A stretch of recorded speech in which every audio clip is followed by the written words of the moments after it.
ఈ రోజే డౌన్లోడ్ చేయండి. మీ ఫేవరెట్ షోస్ చూడండి.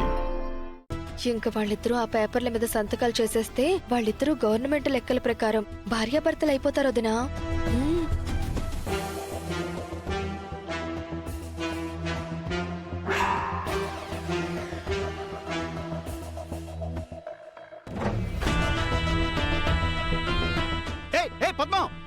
అయ్యయ్యో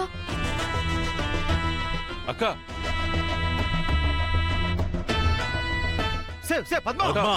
పద్మ ఏం చేస్తున్నావు?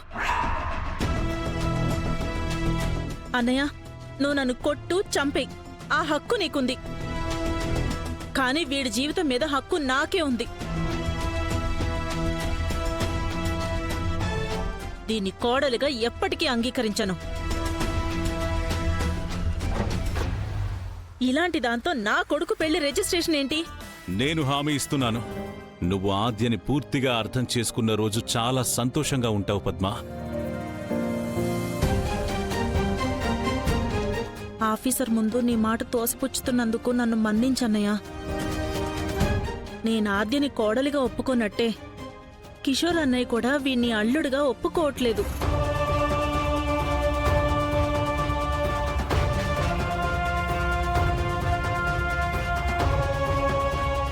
వీడు ప్రయోజకుడవుతాడని నాకు నమ్మకం ఉంది, కానీ 3 నెలలు ఇంకా కాలేదు కదా.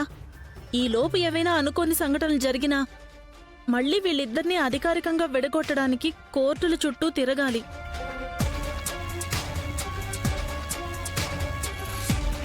ఇవేవీ లేకపోతే నా కూతుర్ని నేను అమెరికా తీసుకెళ్లిపోయేవాడినని కిషోర్ అన్నయ్య నీతోనే గొడవ పడే అవకాశం ఉంది. అందుకే తొందరపడొద్దు అంటున్నాను.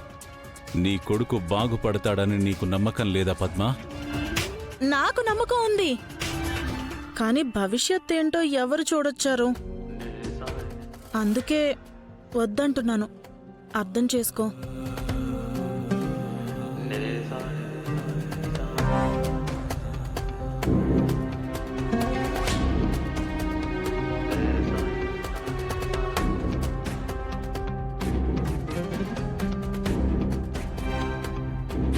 వదినన్న దాంట్లో తప్పేం లేదు బావగారు. 3 నెలల తర్వాత సీను ప్రయోజకుడైతే కిషోర్ అన్నయ్య పద్మ వదిన ఒకటై అధికారికంగా ఈ పెళ్లి తేదీ రిజిస్ట్రేషన్ చేయిస్తారు. అప్పుడు ఎవరు కాదన్నా వీళ్ళని ఎవరూ విడదీయలేరు కూడా. అప్పటి వరకు ఈ గొడవలు ఇవన్నీ ఎందుకు?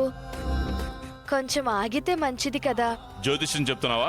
ఆహా, నిజం చెప్తున్నానండి. అయ్యా, పెళ్లి జరగాలి అంటే 2 మనుషుల అంగీకారం ఉండాలి, కానీ ఆ పెళ్లి నిలబడాలంటే ఇరు కుటుంబాలు అండగా ఉండాలి.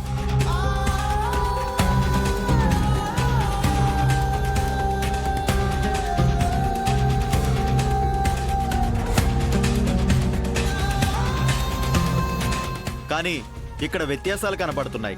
దయచేసి ఏమీ అనుకోకండి రఘురామ్ గారు.